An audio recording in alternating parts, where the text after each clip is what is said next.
Crude oil ధర మళ్ళీ పెరిగింది. నిన్ననే అనుకున్నాం ఇక యుద్ధం అయిపోయింది కాబట్టి ఆయిల్ ధరలు తగ్గుతాయి. అందులో ఒపెక్ కంట్రీస్ కూడా ఆయిల్ ఉత్పత్తి ఎక్కువ చేద్దాం అనుకున్నాయి కాబట్టి ఇక తగ్గుతాయని.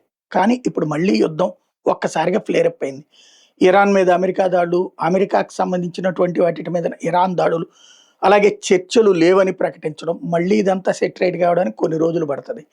ఈలోపు హార్ముజ్ జలసంధిని దిగ్బంధించేసామని ఇరాన్ ప్రకటించింది. అక్కడ వెళ్ళడానికి వీల్లేదు మా పర్మిషన్ లేకుండా.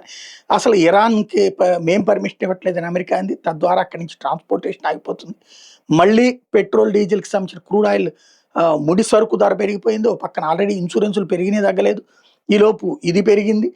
$78.5 $78.8 ఒక బ్యారెల్‌కి పెరిగిపోయింది. మొన్న 65కి వచ్చింది కాస్త ఇప్పుడు 78.8 మళ్ళీ 100కెళ్తదా, 130కెళ్తదా అనేది తెలియాలి. మళ్ళీ ఆయిల్ ధరలు కొండెక్కుతున్నాయి.